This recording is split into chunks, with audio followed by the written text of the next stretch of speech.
Bueno, antes de nada, antes de pasar los textos y los pasajes, todo, muchos pasajes, decían que mi lector oficial no vino. La voz oficial de la lectura no vino. Bueno, buscaremos reemplazo porque voy a necesitar también que lean. Pero antes voy a empezar, después más adelante decir cómo se llama la prédica, porque no, por ahora no voy a decir nombre. Voy a hablar de la, por supuesto, de la introducción, que es la historia de primero un bebé nacido, al que llamaban todos, les conocían como Abe. Después era un niño, después era un adolescente, después era un hombre, porque bueno, vamos a llamar ahí.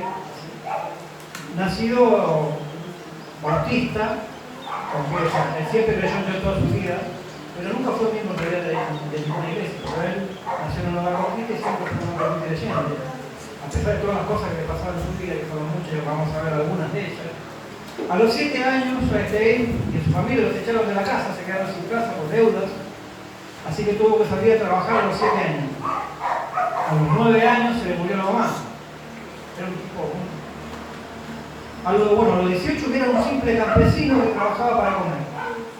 A los 20 se alistó al ejército, fue soldado, pero muy poco exitoso porque tenía una manía, no tenía un problema que causaba problemas con sus compañeros y sus superiores, andar defendiendo indios y negros, cosa que no era muy popular en ese lugar en esa época. Así que no avanzó mucho en la carrera militar tampoco. A los 22 años pidió prestado a todos sus amigos un poco de plata y puso su propio negocio, ¿no? Un emprendedor, un gran emprendedor, este hombre. Ese mismo año tuvo que declararse en bancarrota debido al fracaso de su negocio. Pasaría los siguientes 17 años pagando la deuda de sus amigos. Ahora no es muy ánimo en la historia, ¿no? Vamos a seguir. 23 años, falló en su intento de ingresar a la Facultad de Derecho. Quería ser abogado para ser legislador. Igual se dedicó a estudiar por su cuenta e igual se presentó a las elecciones. Perdió, ¿no? A los 25 rindió libre todas las materias y se recibió de abogado igual. Y ahora sí, volvió a presentarse a las elecciones y esta vez, sí, volvió a perder. A los 26, la mujer que amaba murió en una epidemia. Como consecuencia de esto, le agarró una crisis nerviosa que lo tuvo 6 meses en cama con depresión. Pero a los 29, 2 años después, se levantó otra vez y como la tercera es la vencida, volvió a presentarse a las elecciones y esta vez volvió a perder, por supuesto. A los 31 se presentó otra vez y esta vez sí volvió a perder otra vez. A los 34, esta vez aspiró más alto y se presentó como congresista. Perdió. Ya estaba por terminar de pagar sus deudas de su pasado negocio de los 22 años, así que a los 34 años puso otro emprendimiento comercial. Quedó arruinado otra vez. A los 37, por enésima vez se presentó a una elección y perdió otra vez. Es para animar, porque siempre hay gente que le va mal, peor que nosotros. A los 39 volvió a presentarse al Congreso, otra vez perdió. Y para colmo, el partido político al que él representaba desapareció, se disolvió. Llega el tipo, ya después la conoce que quiero estar con ustedes, no. Llévenselo, esto es cuando me elegíamos los por fútbol y yo, pero vos, ¿no? Así, ¿no? Al fin se retiró de la política, abandonó la política, eligió ser funcionario de justicia, se postuló a un alto cargo público, pero por su historial académico no logró ese puesto, tuvo que conformarse con un puesto inferior. A los 45 decidió volver a la política, se presentó como candidato a senador por su cuenta, libre así, por la suya, sin partido, nada, perdió. A los 47, junto con otros políticos, aunque nunca había logrado en realidad ser un político, nunca vivió la política hasta ese momento porque nunca había ganado una elección, formaron un nuevo partido político, se presentó en las internas del partido para ser candidato a vicepresidente. Sacó menos de 100 votos. Y la mamá lo votó, pero la mamá ya ganó. ¿No? A los 49, candidato a senador, otra vez perdió. Lo vamos a dejar ahí, por ahora. Yo me deprimió ahí, así que lo vamos a dejar por ahora. Ahí después les cuento. Obviamente ustedes saben que tiene que tener un final feliz, porque si no, la que voy a contar la vida de desgracia, ¿no? Por supuesto. Pero lo vamos a dejar por el momento ahí. Y voy a hablar de otras cosas, ¿no? Voy a hablar de un muchacho que aparece muy poco en la Biblia, pero antes de mencionarlo, yo tenía mi claro hablar primero de este pasaje, pero voy a hablar de otros personajes y después voy a hablar de él. Personajes que son importantísimos para la historia de toda la nación, fundamentales y claves para la historia de la nación. Estas personas que seguramente ustedes conocen, ¿no? Porque digo, son importantes en la historia de la nación. Así que por supuesto que conocen a Palti, hijo de Rafú. No me digan que no lo conocen. A Igal, hijo de José. A Gali, hijo de Susi. Qué lindos nombres con el hijo Susi. Zafat, hijo de Oli. Tampoco. Samúa, hijo de Sakur. Tampoco.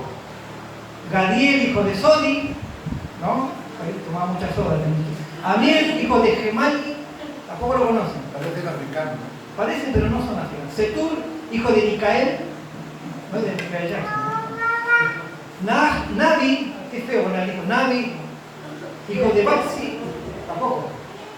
Y bueno, tampoco, me imagino que tampoco conocerán a Jehuel, hijo de Maki. No conocen, son personas importantísimas en la historia del pueblo de Dios. Estos son. No lo conocen, ¿no? A ver, seguro que esto es un grupo de muchachos, es una lista en realidad, no es una familia, son todas diferentes familias, diferentes tribus. Una lista de muchachos. Nada más que seguramente que a ellos, ustedes, a otros dos que sí lo conocen. A un tal Josué, ¿lo conocen? Hijo de Nun. Y Caleb, hijo de Jefón, ¿lo conocen? Bueno, son del mismo grupo, estos muchachos. Estos que nombré antes y estos que nombré ahora están en la misma lista. ¿Sí? Son dos espías que mandaron a un lugar. ¿Sí? Nada más que ¿a quién acordamos? ¿De quién nos acordamos? De estos dos y no de los otros 10. ¿Sí? Ya vamos a ver por qué nos acordamos de estos dos y no de los otros 10. Pero yo, esta práctica empieza con un pasaje, porque no se olviden porque este es el tema de la prédica. En 2 Timoteo 4:10 dice: Demas me ha desamparado amando este mundo. Y este es el hilo conductor, el tema de hoy. Demas me ha desamparado amando este mundo. Demas era un colaborador de Pablo, que aparece en 3 partes del Nuevo Testamento, en 2 ocasiones. Demas está conmigo y les manda saludos. Y en una tercera ocasión, acá en Timoteo, cuando Pablo ya estaba a punto de morir, estoy solo, solamente Lucas está conmigo, todos se han ido, y Demas, que era su colaborador cercano, me ha desamparado y se fue. O sea, a monte, se fue a cuestiones del mundo. No es que yo lo mandé a un lado, no. Me ha desamparado, me abandonó. Él me abandonó por amor a este mundo. Ese es el tema de hoy. Y estamos hablando ahora como a modo de introducción, de ejemplo, además de hablar de nuestro amigo el exitoso. Estamos también hablando de estos muchachos poco exitosos también, porque no los conoce nadie, y de estos dos. ¿Sí? Ahí en Números 13, 26 al 33 está esta historia, ¿no? Esta famosa historia donde, además sigue en el capítulo 14 también, en Números 13, donde ellos habían salido de Egipto, ¿cierto? Las plagas, el poder de Dios, todo lo que Dios había hecho en Egipto, había arruinado Egipto, al rey de Egipto, a los dioses de Egipto, había abierto el mar, habían pasado a través del mar, había puesto una columna de fuego, una columna de nube para protegerlos del sol, de los enemigos, etc. ¿Cuánto había de viaje? Por el camino más largo, porque Dios dijo, no vayan por el camino de la costa, vayan por adentro. Si pasaban por el Sinaí, Dios les daba su ley. 3 meses más o menos de viaje, 3-4 meses de viaje entre Egipto y la tierra prometida. Estaban ahí a 11 días de camino y Moisés elige a un miembro de cada tribu, a un príncipe, a un joven noble de cada tribu, para que vayan a reconocer la tierra. Todos conocemos la historia, la estoy contando para no leer porque hoy tenemos muchos textos. Y él elige a estos 12 valientes, hombres jóvenes de guerra, y los manda a la tierra prometida, a ver cómo era. Ellos vuelven con el informe. Y ellos dicen ahí en el capítulo 13, 26, y anduvieron y vinieron a Moisés y a Aarón y a toda la congregación de los hijos de Israel en el desierto de Parán en Cádiz, y dieron la información a ellos y a toda la congregación y les mostraron el fruto de la tierra. Y les contaron, dicen, nosotros llegamos a la tierra a la cual nos enviaste, la cual ciertamente fluye leche y miel, y este es el fruto de ella, era un fruto espectacular, ¿no? Mas el pueblo que habita aquella tierra es fuerte y las ciudades muy grandes y fortificadas, y también vimos allí los hijos de Anac. Amalek habita en el Negev, y el Eteo, el Jebuseo y el Amorreo habita en el monte, y el Cananeo habita junto al mar y la ribera del río Jordán. O sea, es muy linda la tierra, pero está llena de gente peligrosa, ¿no? Entonces Caleb hizo callar al pueblo delante de Moisés y dijo, subamos luego y tomemos posesión de ella, porque más podremos nosotros que ellos. Más los varones que estuvieron con ellos, estos 10, ¿no? Dijeron, no podremos subir contra aquel pueblo porque es más fuerte que nosotros. Y hablaron mal entre los hijos de Israel de la tierra que la habían reconocido, diciendo: la tierra por donde pasamos para reconocerla es tierra que trae a sus moradores. Y todo el pueblo que vimos en medio de ella son hombres de gran estatura. También vimos allí gigantes, hijos de Anac, raza de los gigantes, y éramos nosotros, a nuestro parecer, como langostas, así les parecíamos a ellos. O sea, ellos fueron, no es que dieron el informe en privado a Moisés, delante de todo, dijeron: sí, la tierra es muy buena, pero nosotros no podemos conquistarla nunca jamás, porque está llena de pueblos poderosos, y nosotros somos langostas al lado. Esto fue lo que pasó, todos conocen la historia, ¿no? La tierra era muy buena, o sea, Dios le prometió que una tierra abundante donde fluye leche y miel. ¿Qué haría? Una tierra abundante donde había leche. Era verdad, ¿no? Pero ellos dijeron: sí, es muy buena la voluntad de Dios, muy buena, pero el precio que hay que pagar, hay que pelear con los gigantes. Nosotros que somos como langostas, no vamos a poder, no podemos nosotros conquistar esta tierra, pero no, éramos como langostas. Ojo, después dijeron, sigue, ¿no? Ojalá muriéramos en Egipto o en el desierto, dijeron. Designemos un capitán y volvamos a Egipto, en el versículo 4 del 14, ¿no? O sea, hagamos un nuevo jefe y volvámonos a Egipto, vamos a ser esclavos de vuelta, le pedimos por favor, Faraón, recíbanos como esclavos. Eso estaba pensando, ¿no? Y el bueno, Josué y Caleb dijeron: no, amigos, podemos nosotros. Dice Caleb que la veo larga, era así medio llora. Los comeremos como pan, esto, dijo Caleb, ¿no? Pero nadie quiso. Y de hecho, hablar, sí, vamos a apedrearlos a estos. O sea, estaban pensando en apedrear a los únicos dos tipos que habían hablado bien de la tierra que Dios les daba, ¿no? A ese nivel. Finalmente Dios se puso furioso y dijo: los voy a eliminar a todos a estos y voy a hacer un pueblo nuevo. Los voy a borrar de la faz de la tierra. Y dijo: Moisés, por favor, no, ¿qué van a decir tus enemigos? ¿Qué van a decir los otros? ¿No? Y pues logró Moisés que Dios no va a aniquilar a Israel, y Dios perdonó a Israel. Dice ahí en el versículo, en el capítulo 14, en el versículo 20, que Dios perdonó a Israel.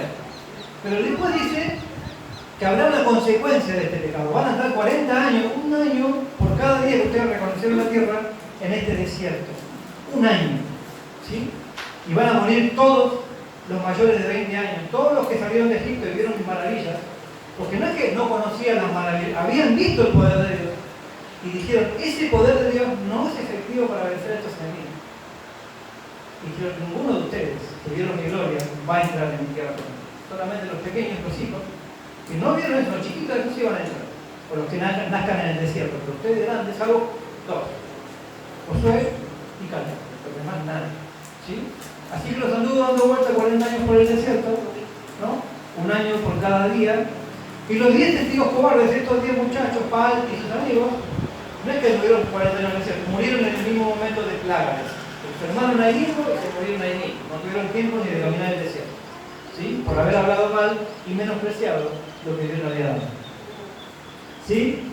Finalmente, si ustedes del 14 al 37, al día siguiente, los que estaban dijeron: no pasa nada, el Señor nos perdonó ayer, vamos nosotros con las nuestras y conquistemos la tierra. O sea, le agarró valentía al día siguiente. Moisés dijo: no vayan porque Jehová no va a estar con ustedes. Dios ya dijo: ustedes 40 años para allá, ustedes no entran nunca. Vamos a ir igual. Bueno, los recontrapalearon, por supuesto, los recontrafajaron y los salieron persiguiendo no sé cuántos kilómetros, ¿no? Murieron unos cuantos también ahí. Eso es en el versículo 45 del capítulo 14. Ahora, la pregunta es: acá tenemos dos casos similares. ¿En qué sentido son similares? Tenemos el caso de Demas, un colaborador fiel de Pablo, que de repente un día dijo: me cansé. ¿Para qué hago todo esto? ¿Para qué los riesgos? No sabían que Pablo estaba en la cárcel. Demas ayudaba a un tipo que estaba en Cana. La cosa se ponía muy áspera en Roma y dijo: no, me voy a mi casa, me voy a poner un negocio, me voy a armar un emprendimiento. No sé qué había hecho, no dice la Biblia a qué se refería Pablo cuando decía: mando a este mundo. No sabemos. Se encontró, no sé, una novia, no sabemos qué pasó, pero se fue, lo abandonó y se cansó y abandonó. Estos muchachos caminaron 3 meses, vieron un montón de maravillas y ahí, a las puertas, la vieron, la pisaron, pero no fueron capaces de continuar adelante. Vamos para atrás. nos vamos a Egipto. Y abandonaron el propósito y el llamado del Señor. ¿Por qué la gente abandona? ¿Por qué abandonamos? Todos hemos abandonado algo. Bueno, que hemos estudiado varias carreras y abandonar, bueno, ¿no? Todos hemos abandonado. ¿Por qué hay gente que abandona? Y hay muchas razones. Vamos primero a distinguir un poquito quiénes, porque ahora yo voy a hablar específicamente de un tipo de persona, no voy a hablar de todos, ¿no? Si mi esposa quiso mirar acá, no le dejé mirar la prédica, pero miró ahí la cita y dijo, otra vez, la otra vez la palabra del sembrado. De verdad, me gusta la palabra del sembrado y tiene mucha información. Yo voy a usar una parte, no toda, de esta parábola. Si ustedes la quieren después leer completa, está en Lucas 8, del 15 al 18. Y ahí habla, por supuesto, sembrador sabe sembrar, tiró unas semillas cayeron junto al camino, otras cayeron sobre piedra, otras cayeron entre espinos, todos conocen la historia. Dice que las junto al camino son los que oyen la palabra, o sea, la reciben, pero la olvidan, el diablo viene, la roba, eso representa a los pájaros que se comen la semilla, y no pueden conocer a Cristo. O sea, están fuera del camino, sin rumbo, sin Cristo. O sea, Cristo es el camino, yo soy el camino, dijo Jesús, la verdad de la vida. Por lo tanto, están fuera de Cristo. Esa gente, ni hablar, no está en nuestro tema de hoy. Son la gente que no conoce a Dios, que no ha sido llamada por Dios, que nunca se encontró con Él, que no saben nada de Dios. No estamos hablando de ellos, ¿sí? El siguiente, los de sobre la piedra, son gente que no tiene raíz. No están arraigados en ningún lado, no tienen raíces. Viven de la emoción. Vienen los problemas, vienen las pruebas, las tentaciones, el desánimo. Creen por un tiempo y luego se apagan. O sea, son gente que la emoción del momento que viene que predica ese pecado, ¿no? Puede que un tipo venga y aquello es un pecado bueno, y el tipo se emociona con la predica. No va a hacer el caso de hoy. Pero póngale que venga uno y acá hay un predicador, qué bien que predicó, qué buena la parada, se emociona. Y va a venir un par de veces. Pero un día tuvo un problema, ya sea un pariente, que los amigos lo hicieron a un lado porque era yendo a la iglesia. Cosas de la iglesia o cosas que no tengan que ver con la iglesia. O le gusta más el pecado que la iglesia, etc. ¿No? Tentaciones, problemas, dificultades, lo que sea, y esa persona no va a persistir. Esta gente no tiene raíz y va a estar llevado de aquí para allá como cualquier planta que no tiene raíz. Se va a morir. Esta gente, por supuesto, no conoce a Dios. Nunca va a encontrar salvación. No estamos hablando de ellos tampoco. ¿Sí? El siguiente caso es el de los espinos, ¿no? Dice que los que están entre estos espinos no logran desarrollarse bien porque esos espinos son los afanes, las riquezas, las cosas de este mundo, las preocupaciones, los placeres, y esos no dan fruto, dice el Señor. No dice esos que no conocen a Cristo, dice que no dan fruto, están ahí como ahogados. Ahí, ¿no? Es una planta pequeña, esa planta enana que nunca dan nada. ¿Sí? También que uno va a decir, sí, pero Jesús dijo que toda planta que no me da fruto, yo la he hecho que con el fuego. No vamos a hablar de esa hora. ¿Sí? Bien, si ustedes van a 1 Corintios 2:9 hasta el 3:3, van a ver que ahí habla de 3 tipos de personas. ¿Sí? 3 tipos de personas. Lo simplifica más lo que vimos de la palabra del sembrador. Habla solamente de 3 tipos de personas. Dice, y está en un contexto maravilloso, porque el texto empieza en el versículo 9 del capítulo 2 diciendo, cosas que ojo no vio, ni he oído yo, ni han subido al corazón de hombre, son las que Dios ha preparado para los que le aman.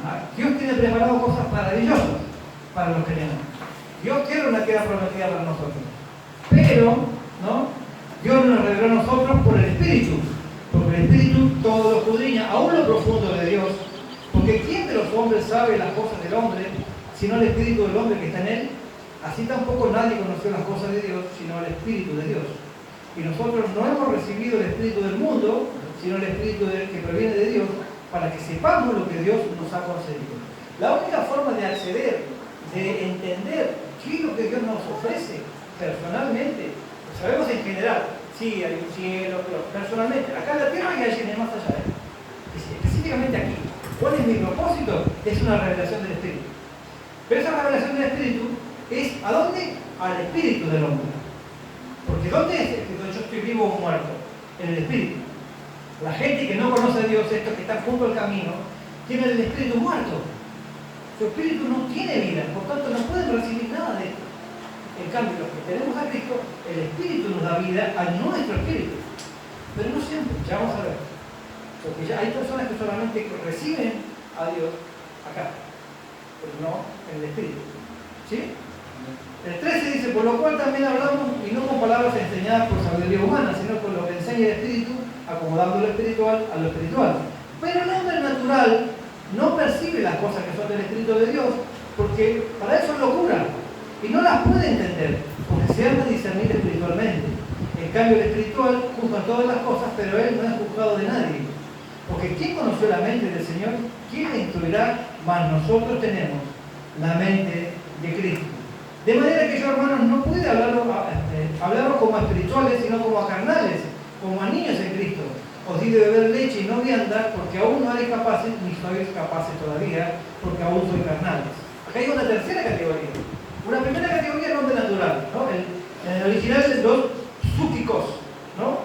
Que significa de los sentidos, significa físico, de ahí la palabra físico. El hombre natural, de los sentidos, que se guía por lo que ve, por lo que siente, nada más. Ese hombre no puede percibir las cosas espirituales, es imposible que él entienda el espíritu. Es el hombre de junto al camino, es el hombre que está sobre las rocas, es el hombre que está fuera. ¿Sí? Pero después tiene dos clases, el espiritual, el neumáticos, ¿no? Que no hay neumáticos porque rebote, ¿no? Neumáticos porque la palabra neumos significa espíritu. El espiritual es el que recibe las revelaciones del espíritu, porque está en el espíritu. Y después está el otro, el carnal, que nadie quiere acordarse, ¿no? El sálticos. Y eso significa según la carne, pero si uno interpreta el texto, uno siempre cuando piensa, es un hombre carnal, vive pensando en la vecina, ¿no?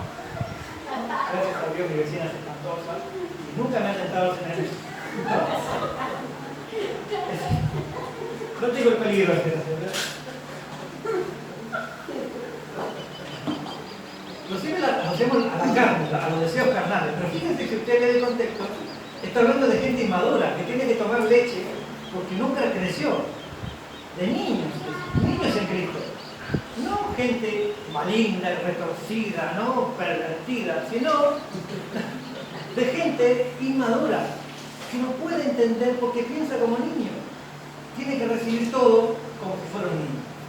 A eso se está refiriendo el texto cuando habla de carnales. No piensa en sí solamente, por supuesto que el deseo de la carne influye, pero no solamente se refiere a esa parte nuestra, sino a la inmadurez, al que es un niño y no puede recibir, porque las cosas para él van por otro lado, ¿no? A los niños las cosas que le importan a los niños son muy graciosas con respecto a lo que nos importa a nosotros, ¿no? Ellos vienen con cada cosa, estoy preocupado por la guerra en Ucrania, por la guerra en Oriente, por nuestro presidente, por la economía, qué va a pasar con los... ¿no? Te salen con cada cosa que puedo decir, esto te preocupa, ¿eh? ¿Y este color? ¿Es mejor este color? ¿O este color para pintar este dibujo? Uno tiene que andar recomendándole, ¿no? Porque no puedo tampoco descartarlo, o sea, ¿no? A todos los niños inmaduros lo echamos fuera, no, somos parte de la iglesia, pero tenemos que tratarlo como niños, ¿sí? Eso es clave para entender esto, es importantísimo, porque generalmente una persona madura en Cristo soporta un montón de cosas, pero una persona inmadura, un niño, abandona fácilmente. Se rinde muy, los niños se rinden muy fácilmente. ¡Ay, esto no me sale! Y se ponen a llorar porque algo no les salió, un dibujito, una cuenta, lo que sea. Los niños se rinden fácilmente, porque son inmaduros, porque no tienen perseverancia, ¿no? ¿Por qué nos rendimos? Algunos enemigos de la perseverancia, ¿no? Alguien, acá contaba yo con Diego para esta parte, 1 Corintios 9, 24, 27 dice leer en distintas versiones. Así que voy a citar diferentes versiones de este pasaje. 1 Corintios 9, 24 al 27.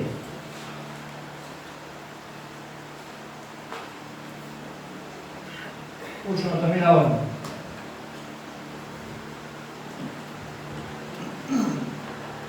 Alguien que me lea, por favor.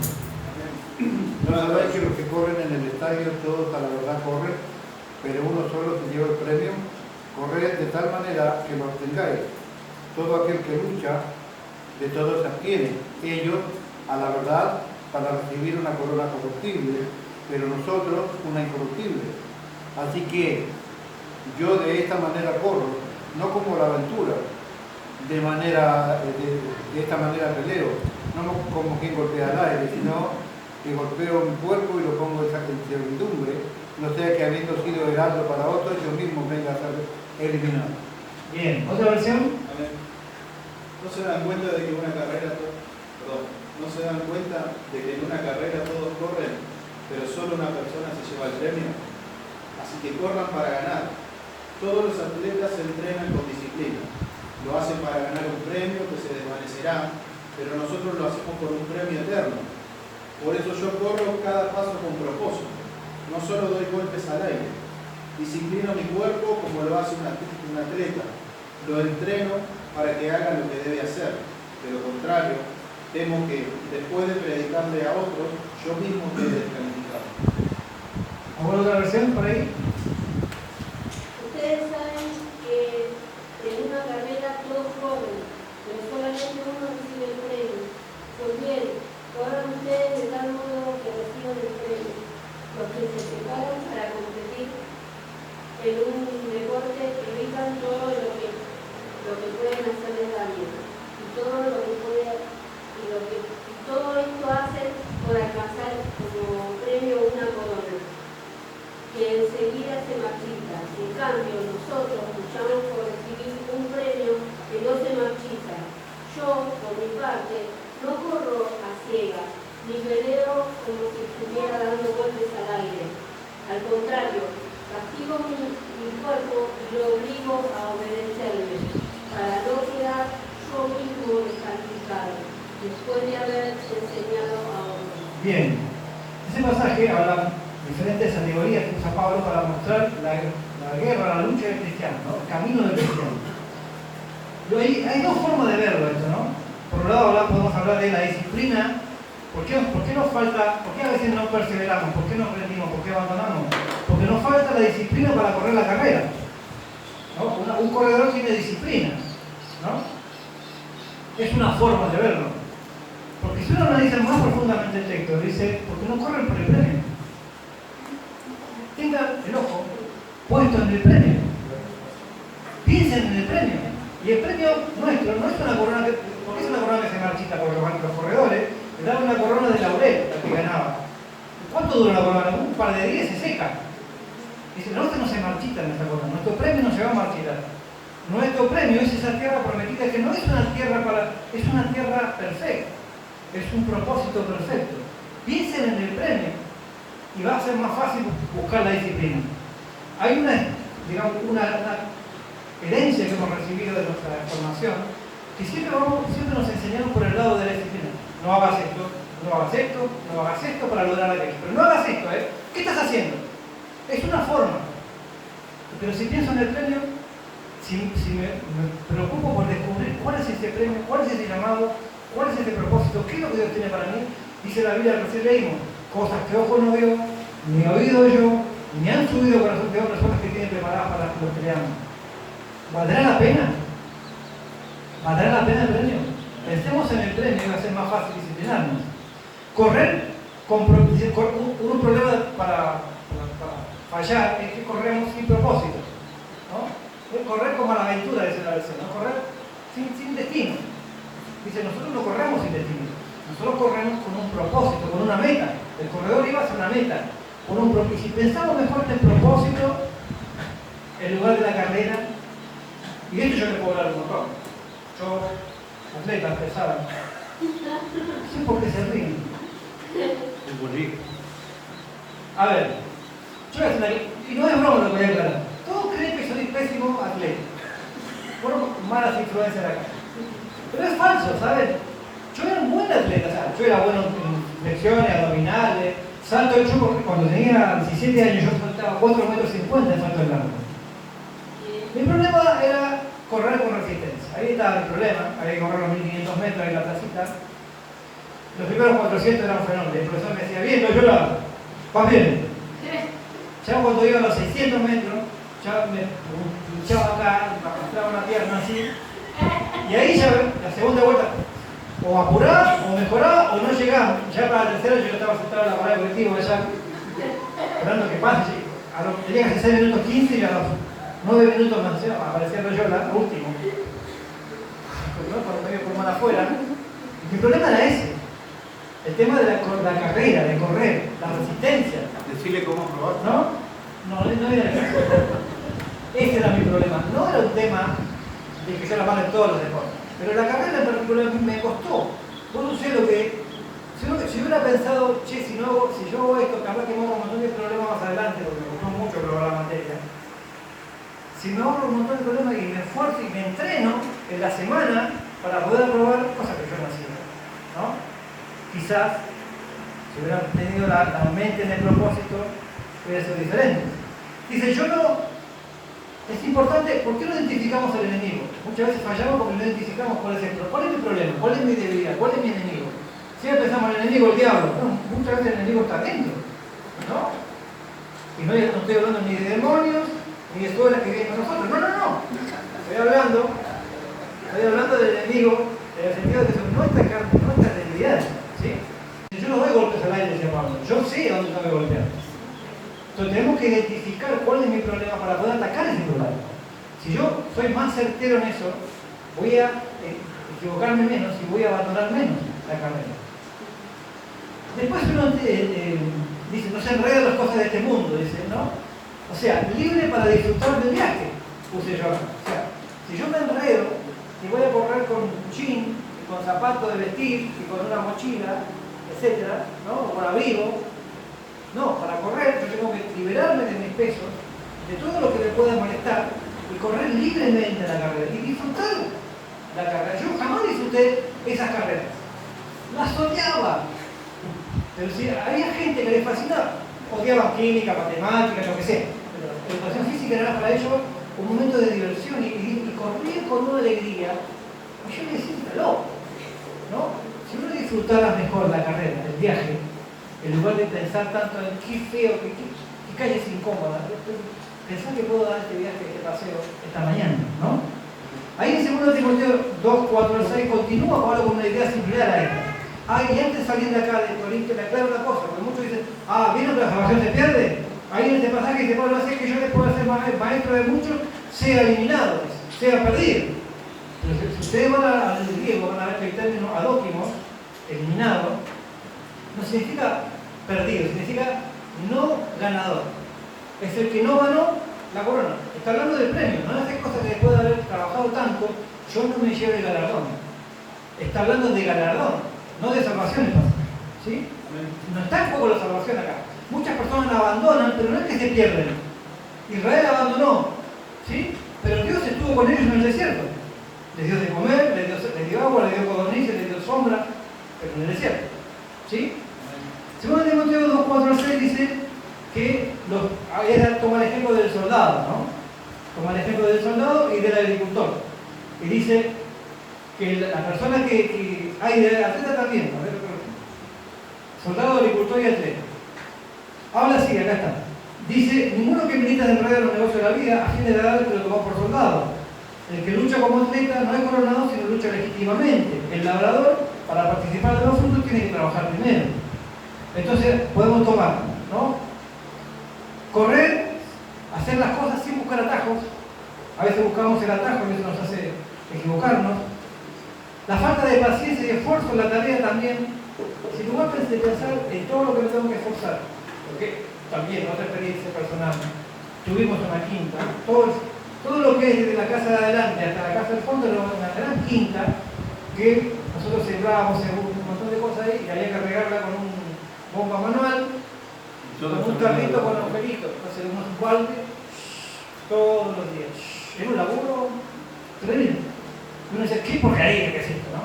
Pero si tú vas a pensar en todo el trabajo que significaba, pensaba en las lechugas que me voy a comer después, o los rabanitos que me voy a comer después, quizás uno lo hace con más placer, el trabajo pesado, ¿sí?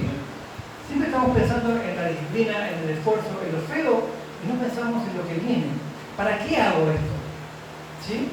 Ese quizás es el error y lo que nos hace fallar muchas veces. Otro problema para que la gente abandone, y esto tiene mucho que ver con lo que nos hablaban al principio, es la falta de amor. Y ahí en Apocalipsis 2 al 4, Jesús le dice, te felicito, te has esforzado un montón, trabajaste un montón, pero perdiste el primer amor. No perseverar en el amor muchas veces hace que, ¿para qué hago esto?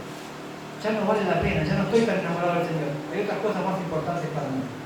¿Sí? La falta de fe en el propósito y el poder de Dios, esto lo vimos en Números. Si Dios hizo todo lo que hizo en Egipto, las maravillas que vimos de Dios, Me prometió una maravilla de tierra. Me la mostró y es verdad. ¿No va a tener el poder para hacernos vencer a estos enemigos que sean gigantes?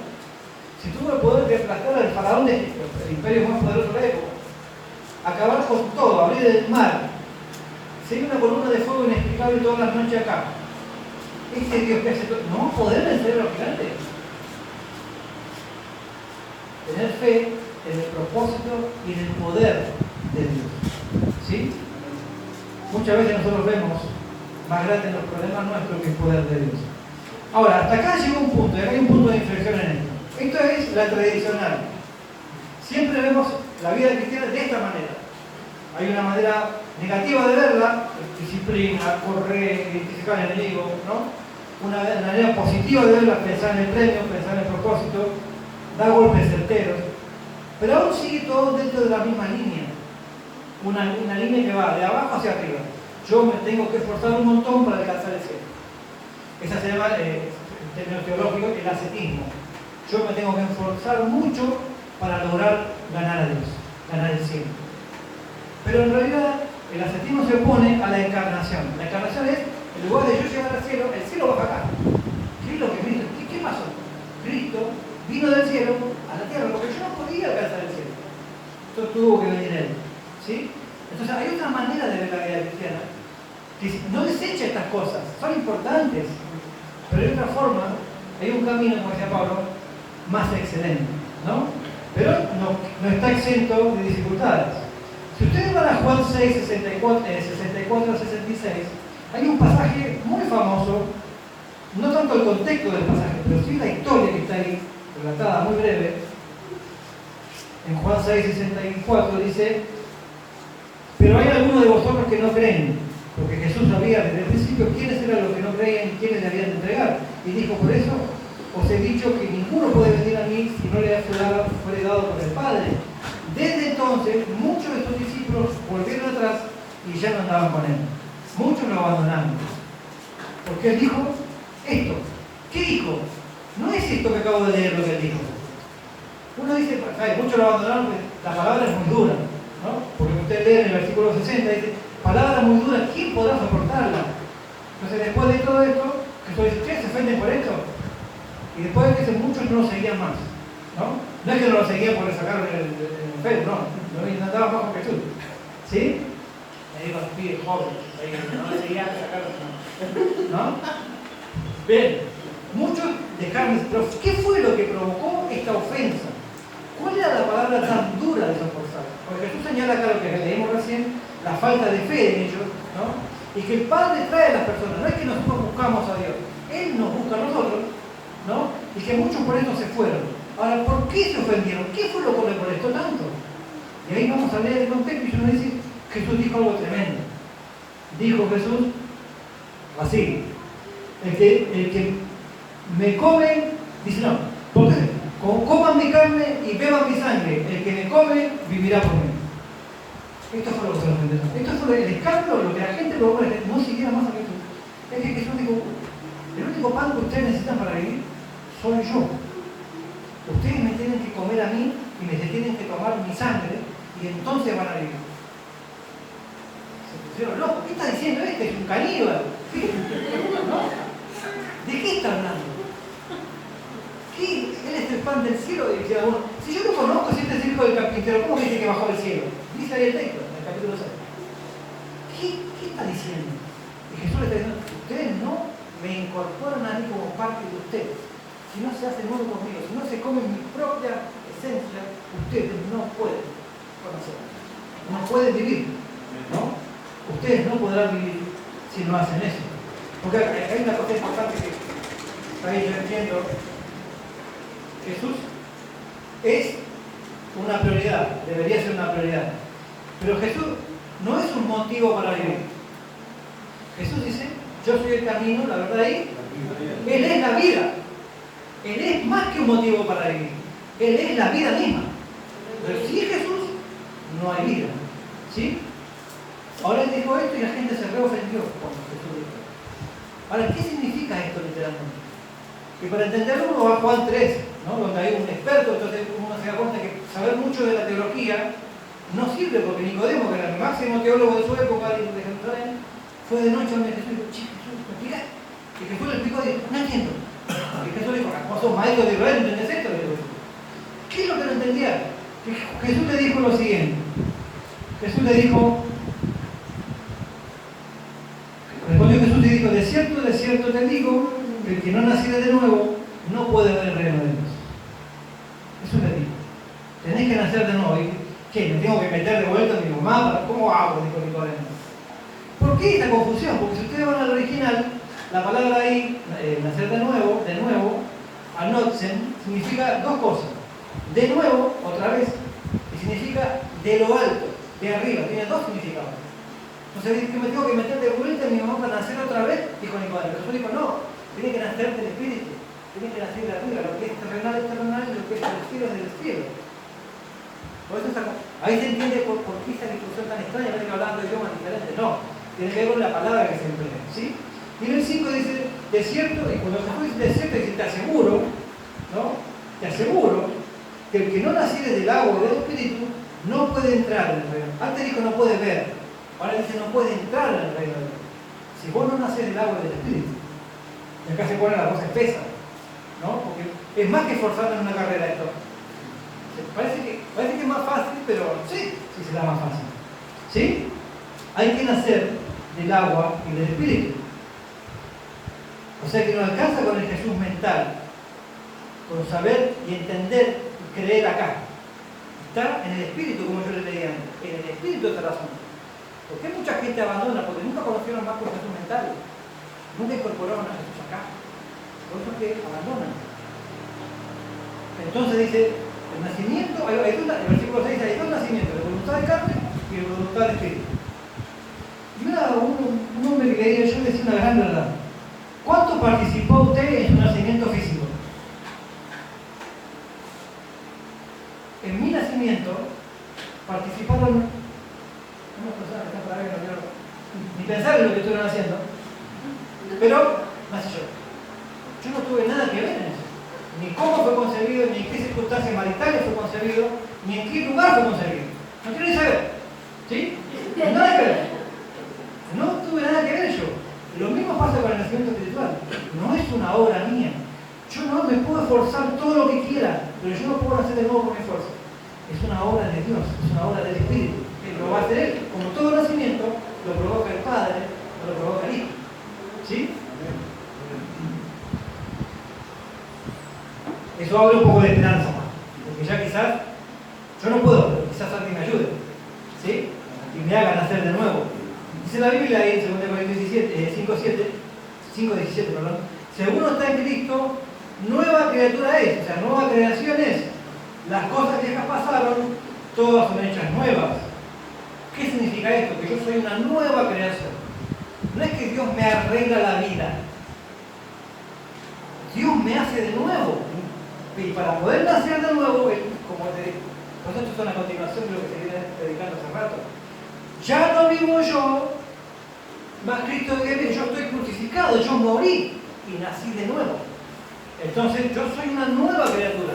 Claro, pero tengo que lidiar todavía con el viejo hombre, con el viejo, ¿no? Sí, pero no me defina en el pasado. Todavía quizás me arrastro en algunas cosas de la vida pasada, pero eso no me va a definir a mí.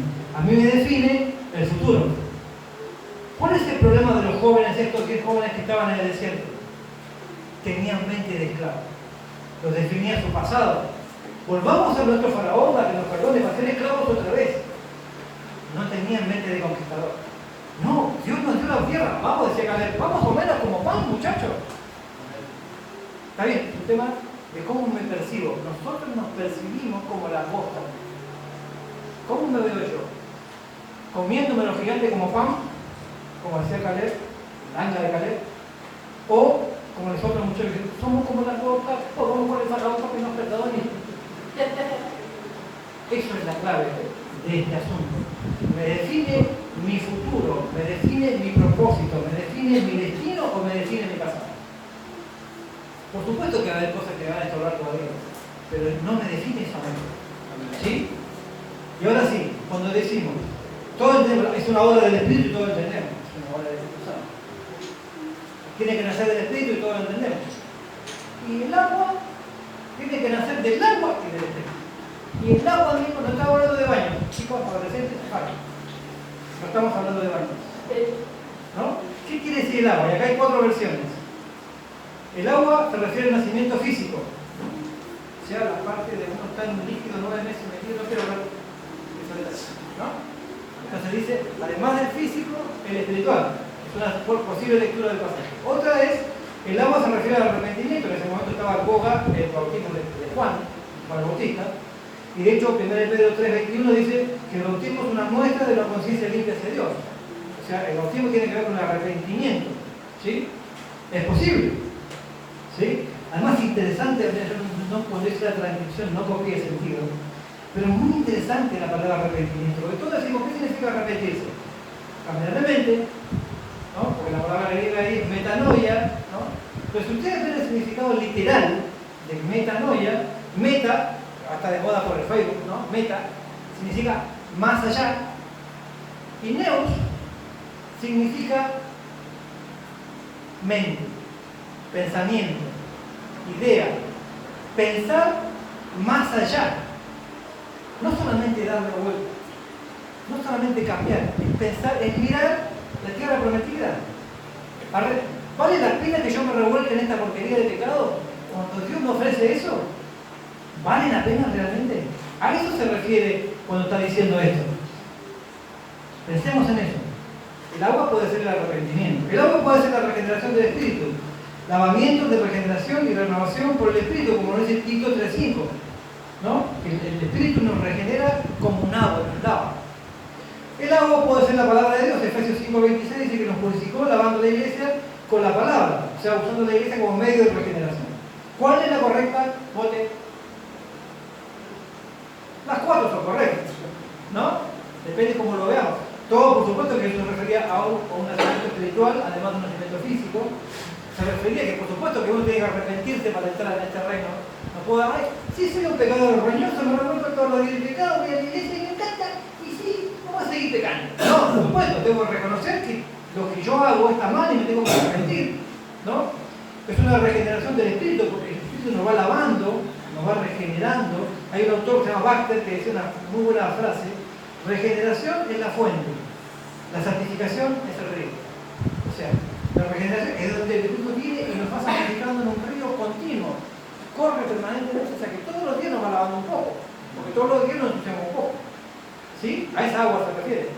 Y también se refiere a la palabra de Dios, que es la que nos limpia cotidianamente. Jesús, de hecho, cuando Jesús le lavó los pies a Pedro y le dijo, ay, me tenés que... No, te tengo que lavar yo, si no tenés parte del reino. Ah, entonces bañame todo, le dijo Pedro. No, eso no hace falta, Jesús, porque usted ya está limpio por la palabra que les hablé, o sea, la palabra lava. Bien, ya falta una hora más, una hora y media, ¿no? Por eso que la palabra dice, ya no vivo yo, ¿sí? Su voluntad es para mí mejor que mi voluntad, ¿no? Y piensen en esto. Yo pensaba en esto me lo puso el Señor esta mañana, yo no lo tenía, porque después lo agregué en imagen ahí. Pero es muy importante esto. Dios estaba, como le dije yo, que yo estaba en el desierto. Dios dijo, vuelvo por el desierto 40 años, caminando en el desierto, cae todas las mañanas, ¡pam! ¿No? Agua, sale agua de la piedra, tenemos agua en el desierto. Sombra, no le daba el sol, no se le arruinaba la ropa, no se le gastaba la ropa en el desierto. Estaba siendo castigado por su pecado, les recuerdo. Dios le daba, queremos carne, codornices venían. Eso porque las vacas no buenas, porque siempre venían inclusive churrasco, pero las vacas no buenas le venían codornices. Dios les proveía de todo. Pero ¿qué es lo que Dios quería? Te amo tanto que te doy todo en el desierto, porque yo te quería allá en la tierra que fuiste chino. Yo no te quería acá. Yo te voy a cuidar y te voy a amar igual. Digo, te voy a castigar. No te puedo dar lo que vos no crees que podés recibir. Yo te voy a cuidar y te voy a amar en el desierto igual. Pero yo te quería allá. Pero la verdad escuché una predicación de la persona que decía, no sé si será cierto, que quizás cuando lleguemos al cielo el Señor nos muestre, yo tenía todo esto para vos. Pero no lo alcanzaste. Por esto, pero no lo alcanzaste. Yo tenía todo esto para vos. No sé si Dios va a ser así o directamente no nos va a decir, no lo sé. Pero cuántas cosas nos perdemos por creer que lo que yo quiero para mí es mejor que lo que Dios quiere para mí. Hay que irte desierto. cae maná todos los días. ¿Sabes lo que tengo para allá del otro lado, para vos, muchachos? ¿Cuántas veces nos revolcamos en la basura sin pensar lo valioso que tiene para él? El premio, el propósito, lo que está más allá, vale mucho más que lo que nosotros podemos proveernos como nosotros, o creer que lo bueno para nosotros tiene cosas mucho mejores para nosotros, cualquier amo, cosas que ojo no vio, ni oído yo, ni han subido por el mundo. En Hebreos 10 dice al final, nosotros no somos de los que retroceden para la perdición, sino de los que tienen fe para la preservación del alma. ¿Quién dice amén a esta palabra? Nosotros no somos de los que retroceden para la perdición, sino de los que tienen fe para la preservación del alma. Algunos resultados del obrar del Espíritu en nosotros. Preguntas. ¿Crees de verdad, no solo en la mente, en lo profundo? ¿Tu fe se evidencia por frutos? ¿Hay gratitud al Señor en tu corazón? ¿Tienes hambre por la palabra de Dios? No por el conocimiento en sí, sino por conocerlo a Él. ¿Estás expectante por el regreso de Cristo? ¿Te sentís preparado para el regreso de Cristo? ¿Cuál es tu actitud cuando pecas? ¿Corres al pecado o corres del pecado? ¿Corres a la luz o te alejas de la luz? ¿Cuál es tu actitud hacia nosotros cristianos? ¿Y tu actitud con el prójimo? ¿Cómo es tu relación con el Espíritu obrando en tu vida?